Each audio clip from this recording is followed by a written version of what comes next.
Bonjour à toutes et à tous, bienvenue dans Libre Ensemble, votre rendez-vous de la laïcité. Il y a un peu plus de 50 ans, en 1969, la Belgique signe un accord avec la Tunisie pour qu'elle lui envoie de la main-d'œuvre. Les Tunisiens fraîchement débarqués travaillent dans les mines, mais aussi dans le secteur de la sidérurgie, du bâtiment ou encore des transports. 50 ans plus tard, plus de 28 000 Tunisiens vivent en Belgique avec ou sans la double nationalité. Nous sommes partis à la rencontre de ces Tunisiens et Tunisiennes de Belgique, de la première, de la deuxième et de la troisième génération. Un reportage tissé au départ d'une exposition réalisée par l'Association des démocrates tunisiens au Benelux.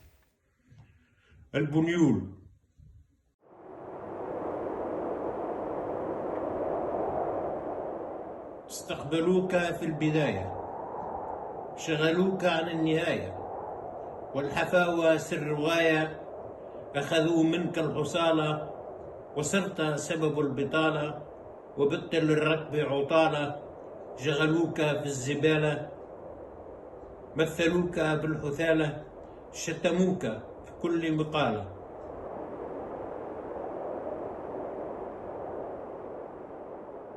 Les mouvements migratoires, ce sont des mouvements qui s'inscrivent toujours dans une histoire qui se répète et qui se reproduisent.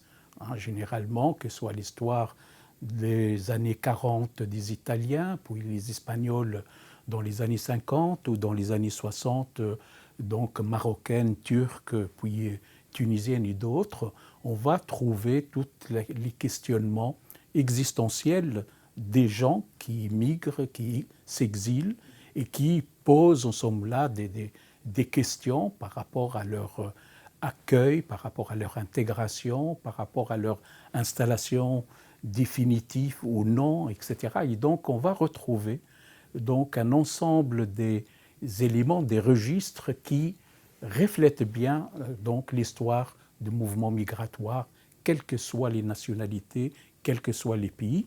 يا ترى أين العدالة؟ شغلوك حتى الغروب أجروك ببعض الحبوب حملوك كل الذنوب وفي لونك شتى العيوب أديتم كل شبابك ونسوا كل حسابك اليوم أرجع لترابك والشكر منهم لعذابك. La souffrance, elle est double en fonction des générations. Il y a une souffrance silencieuse de la première génération, c'est leur invisibilité. Fort heureusement, leur émancipation s'est faite par le travail, dans le monde du travail, avec les outils du travail et avec leur intégration dans des mouvements comme le mouvement syndical pour certains, etc. Mais ils ne le parlent pas. Je me rappelle une rencontre avec 3 générations. Dans la 3e génération, ils disent que par rapport à sa grand-mère, qui est une travailleuse à Liège, à Fresnes, elle dit « Je viens de découvrir la première fois l'histoire de ma grand-mère ».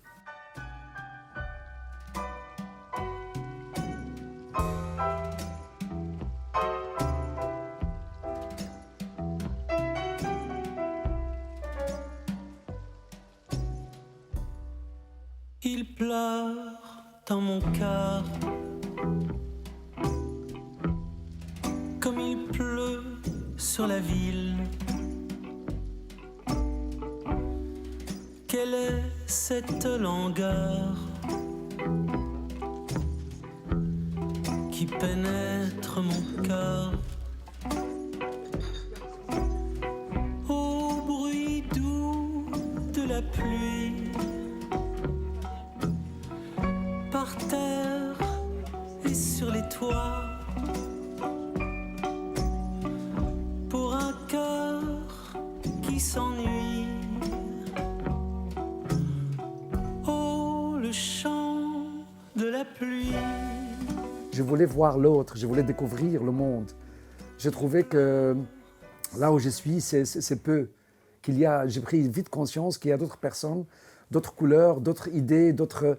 Et là, je crois que c'est le moteur pour moi pour partir. Mais cela est dit, ça n'a pas diminué ou atténué la cassure, l'éloignement, la souffrance. C'est incroyable. Je me rappelle très très bien en 77 quand je suis venu et j'étais accueilli par mon frère qui m'a préparé ma chambre, tout, mais vraiment de A jusqu'à Z. J'étais incroyable, tout. Et un abonnement à la Steve à l'époque. Et c'est incroyable. Ben, malgré tout ça, il y a cette cassure. Et pendant des années, je rêve de ma mère, je rêve de la terre où j'ai grandi, je rêve de tout ce qui a construit ma vie jusqu'à 18-19 ans. Et puis bon, voilà. Et puis on se construit. Je l'ai vendu et je vais l'avoir encore de nouveau, je vous le dirai. Je vous le dirai. J'ai apporté de chez moi. D'accord, d'accord.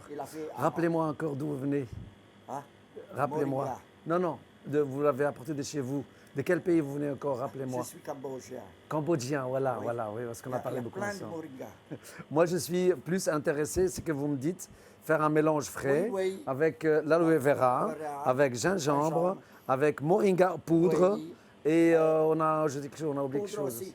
Ah, curcuma. Et curcuma, bravo. C'est des combattants, c'est des guerriers parfois, je dirais. Une des témoins, Mabrouka, ouvrière textile à René, effectivement, nous expliquait qu'elle avait une pause d'un quart d'heure. Elle travaillait 8 heures à l'usine avec une pause d'un quart d'heure pour manger.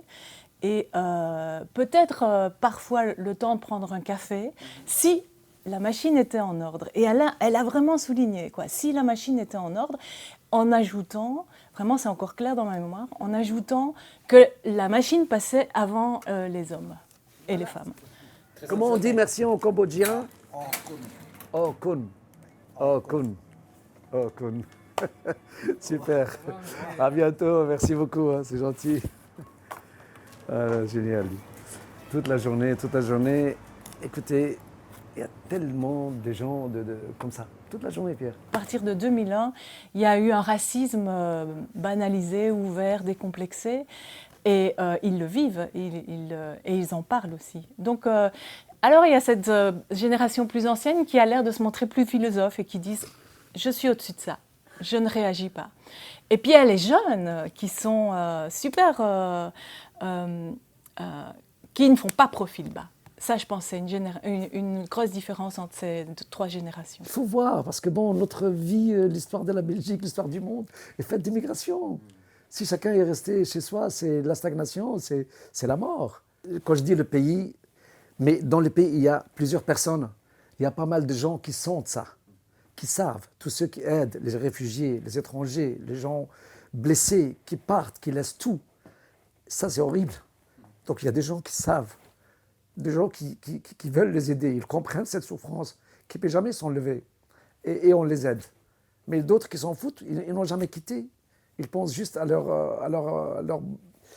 Je ne veux pas leur en vouloir qu'ils pensent à leur bien et à leur bien-être et à leur confort. Je ne veux pas leur en vouloir. Mais on peut le partager, le confort et le bien-être et tout ça. Il sera même meilleur. Sans amour et sans haine.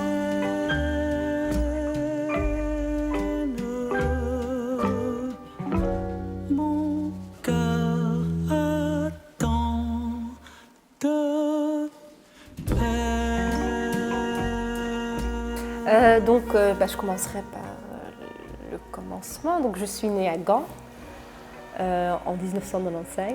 Je viens de finir mes études. J'ai fait des études de droit.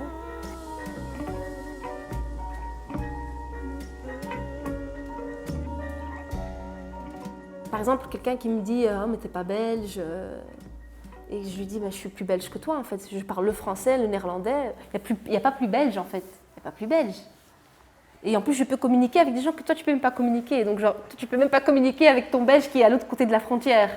Donc, finalement, qui est le plus belge? Quand on me dit « Oui, mais t'es d'où vraiment ?» Quand on me pose la question « Ah, mais t'es d'où ?» Ben, je dis « René. » Ah, mais oui, René, mais il y a quelque chose d'autre. Surtout, en fait, c'est surtout qu'on me pose cette question quand, par exemple, je dis mon nom ou bien je me présenter ou que ça. Ah, c'est un nom spécial, Feyrouz. C'est pas très clair d'où ça vient. Et là, on me dit, t'es d'où? Ah, ben, je suis de René. Puis alors... Mais ouais, au passé, j'étais beaucoup plus sensible pour des remarques que je sentais désobligeantes. Mais maintenant, je prends plus un peu à la rigolade. Ça dépend du contexte, en fait. Mais c'est plus une fragilité. Vraiment, pas du tout. Après, dans le monde du travail, c'est encore une autre réalité. Et je suis sûre que je vais encore rencontrer des choses que je n'ai pas encore rencontrées. Certains préjugés sur...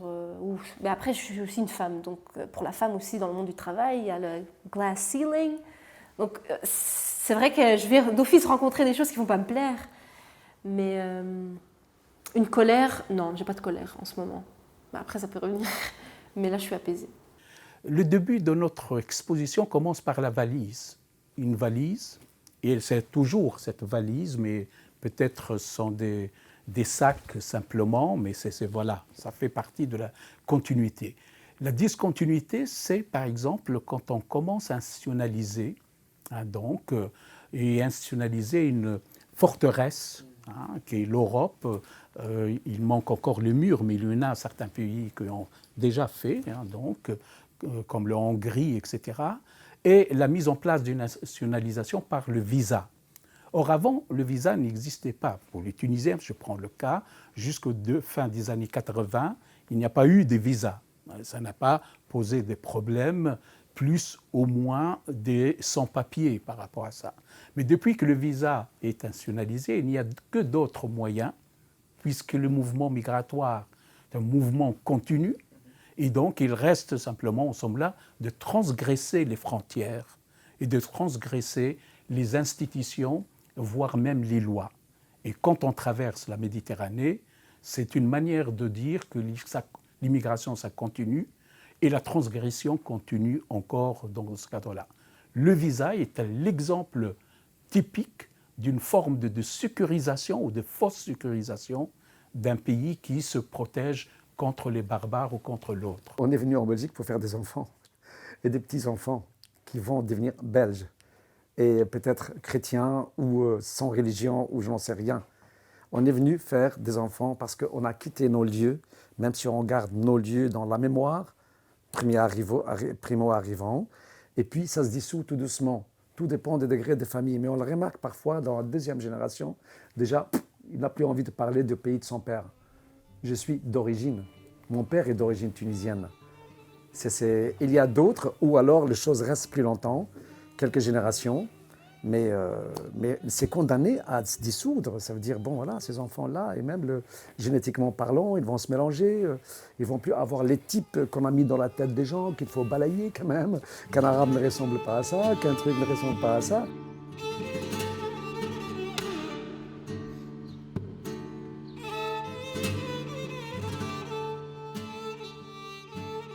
Oui, j'ai encore toujours envie de retourner en Tunisie, pas de façon définitive, mais je veux faire un projet en Tunisie. Plus un projet environnemental entre-temps, puisque je suis un peu plus dans l'environnement, etc. Parce qu'en fait, les effets du réchauffement climatique ne se ressentent peut-être pas encore assez en Europe, mais dans les pays où leur dépendance à l'eau, les sécheresses peuvent en fait les mener vers la faim, quoi, les mener à la mort, quoi. Ben, c'est important, quoi. Parce qu'ici, on ne le ressent pas, parce qu'on n'est pas, on va dire, on n'est pas menacé de façon si directe pour notre vie. Mais un fermier qui est en Tunisie, qui n'a pas d'eau, ben, c'est la fin, quoi. Ça m'inquiète, oui, mais ça me motive surtout à aller plus dans ce chemin et à m'engager encore plus, en fait. Le fermier, en fait, de partout. Ouais, voilà.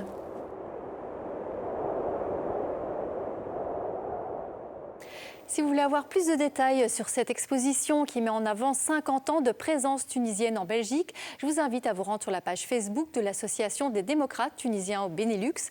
Et pour revoir ce reportage réalisé par Pierre Skonbrood, rendez-vous sur notre site internet www.libreensemble.be. Merci de nous avoir suivis et à très bientôt pour un nouveau rendez-vous de la laïcité.